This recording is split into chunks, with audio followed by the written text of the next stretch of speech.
I need to tell you something, and I need you to really hear me. That thing you're chasing, the money, the promotion, the house, the body, the respect, whatever it is that you think is going to finally make your life work, it's not going to give you what you think it will. I'm William, 77 years old, and I spent 50 years of my life running after things that were never going to fill the hole I was trying to fill. 50 years. That's a long time to be chasing the wrong thing. So sit with me for a few minutes, because what took me half a century to figure out, I'm going to try to give to you right now. And maybe, just maybe, you won't waste as much time as I did. We all do this thing. We all say, I'll be happy when. I'll be happy when I get the promotion. I'll be happy when I pay off the house. I'll be happy when I retire. I'll be happy when people finally respect me. I said that my whole life. My whole damn life. And you know what? I got the promotion. I paid off the house. I retired. People respect me, I think. I don't know. At 77, you stop keeping track. But here's what nobody tells you. When you get the thing, there's always another thing. Always. The finish line moves. You think you're almost there, and then you look up, and it's further away than when you started. I spent 50 years running toward a finish line that didn't exist. Let me tell you something about myself that I'm not proud of. I grew up poor. Not starving poor, but poor enough to know it. My father worked at a factory his whole life, came home tired every night, hands all beat up, and people still looked at him like he was nothing, like he didn't matter.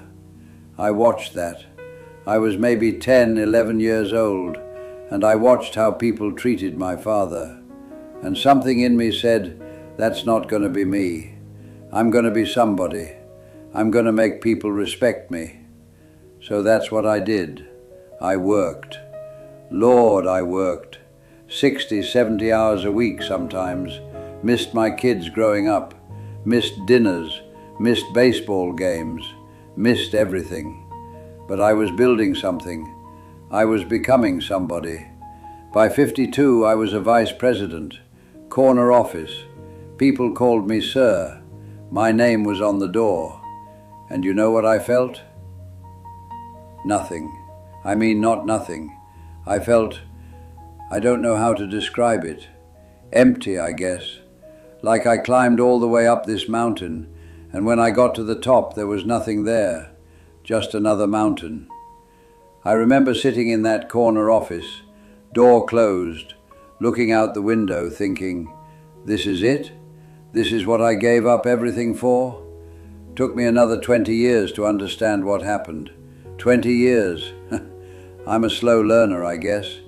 Here's what I finally figured out. I wasn't chasing money. I wasn't chasing titles.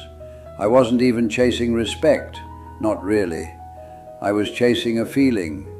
I wanted to feel like I was enough, like I mattered, like I was worthy of being here. That's what I was really after. And I thought if I just achieved enough, if I just climbed high enough, I'd finally feel it. But you can't get that feeling from a job title. You can't get it from a paycheck. You can't get it from people calling you sir. That feeling, the feeling of being enough, I could have given that to myself the whole time. I didn't need anyone's permission. I didn't need to earn it. I just needed to decide.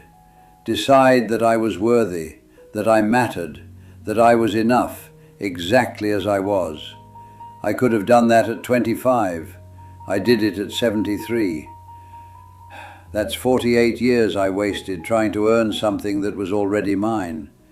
Same thing happened with my marriage. Different story, same mistake. I thought if I provided enough, if I gave my wife the house, the cars, the nice things, she'd be happy. We'd be happy. That was my job, right? Provide. So I provided. I provided the hell out of that marriage. But you know what my wife actually wanted? She wanted me. Present, listening, there. And I wasn't. I was at work, or thinking about work, or too tired from work to be any kind of company. We almost split up when I was about 48, and it wasn't because I wasn't successful. It was because I was gone. Even when I was home, I was gone. She told me once, I remember this clear as anything, she said, "William, I don't need the money. I need you. I need you to look at me. I need you to hear me. I need you to be here." And I didn't understand. I thought I was being here. I was paying the bills, wasn't I? I was keeping a roof over our heads. Took me a long time to understand the difference between providing for someone and being present with someone. They're not the same thing, not even close. I'm 77 now. Most of my friends are around my age, some older, some younger. A few of them are gone already, and I've noticed something interesting. The ones who are miserable, they're still chasing, still comparing, still keeping score. I got a friend, he's 84 years old, and he's still mad that his neighbor has a nicer car. 84, still looking over the fence, still measuring himself against other people, and he's miserable, absolutely miserable. I got another friend, she's 79, and all she talks about is what she doesn't have. Her knees hurt, her kids don't call enough, her pension isn't big enough, everything is a complaint, everything is a problem. She's been unhappy as long as I've known her, and she's going to be unhappy until the day she dies, because she's still waiting for something outside of her to change, so she can finally be okay. But then I got other friends, and these people, I don't know what it is exactly, but they got something, a lightness, a peace. They're not trying to prove anything to anyone. They're not keeping score. They're just here, present, curious about things, enjoying what's in front of them. My friend Earl, he's 86, and this man is the happiest person I know.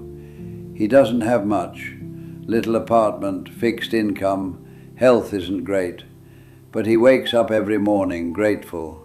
He's always learning something new, reading something, asking questions about things. He told me once, he said, "William, I spent 60 years trying to be somebody. Now I'm just trying to be here, and it's so much better." That's the difference. It's not money, it's not health, it's not even family, though that helps. It's whether you've made peace with yourself, whether you've stopped chasing and started being. You want to know what real freedom feels like? I'll tell you what it feels like. It's not having a bunch of money. I got friends with money who are trapped in their own heads, worried about everything, can't enjoy anything. Real freedom is when the things that used to bother you don't bother you anymore. When someone says something nasty and it rolls off you like water. When you're not walking around needing everyone to like you. When you can look in the mirror, see a 77-year-old man looking back at you and say, "Yeah, that's me, and I'm okay with that." Real freedom is not needing anything outside of you to be okay inside of you. And that, my friend, that takes most people a lifetime to figure out. Some people never figure it out. They die still chasing, still waiting, still thinking happiness is around the next corner. Here's the trap, and I want you to really understand this. You think once you get the thing, you'll be satisfied, but you won't. There's always another thing. I paid off my house when I was 58, thought I'd feel free, thought I'd finally relax. You know what happened? I started worrying about the next thing, retirement savings, healthcare costs. What if the market crashes? What if this? What if that? The fear didn't go away when my circumstances changed. The fear just found something new to attach itself to. And that's when I realized something important. The fear doesn't leave when your life gets better. The fear leaves when you change. When you decide you're not going to let it run your life anymore. When you decide that you're okay, right now, today, regardless of what happens tomorrow. That's an inside job. No amount of money can do that for you. No achievement, no relationship. It's something you got to do yourself. Everything I thought I wanted, the title, the money, the house, the respect, I didn't actually want those things. I wanted to feel safe. I wanted to feel like I mattered. I wanted to feel loved. And I was looking for those feelings in all the wrong places. I was trying to get them from my job, from my bank account, from other people's opinions. But those feelings, safety, worthiness, love, I could have given them to myself, any time. I didn't need to earn them. I just needed to accept them. Accept that I was already safe, already worthy, already loved. That sounds simple. I know it does. But it took me 50 years to really understand it. And I'm still working on it, honestly. 77 years old and I'm still practicing. Young people think happiness is at the finish line. I thought that too. But there is no finish line. You get one thing, there's another thing. You solve one problem, another one shows up. That's just life. That's how it works. So if you're waiting until everything is perfect to be happy, you're going to wait forever. Because it's never going to be perfect. Something's always going to be wrong. Something's always going to be missing. The journey is the destination. I heard someone say that once and I didn't understand it. Now I do. This is it. Right here, right now. This is your life. Not when you get the promotion. Not when you meet the right person. Not when you pay off the debt. Now. If you can't find some peace on the way to where you're going, you're not going to find it when you get there either. I promise you that. I've been there. The arrival doesn't feel like you think it's going to feel. So here's what I want you to take from all this. Stop waiting. Stop telling yourself, I'll be happy when. That's a lie. I believed that lie for 50 years, and all it gave me was 50 years of postponed living. Whatever you think you need to be happy, you don't need it. What you need is to decide you're enough, right now, today, with everything exactly as it is. You're enough. You hear me? You're already enough. You don't have to prove it. You don't have to earn it. You just have to accept it. I'm 77 years old. I've made a lot of mistakes. I've chased a lot of wrong things. I've wasted a lot of time. But the one thing I know for sure is this. Everything you're looking for is already inside you. You just got to stop running long enough to notice. If this meant something to you, share it with somebody who's grinding themselves into dust, chasing something that's never going to make them whole. And tell me in the comments, what's your I'll be happy when? What are you waiting for? What would change if you just decided you were enough right now? Subscribe if you want more of these conversations.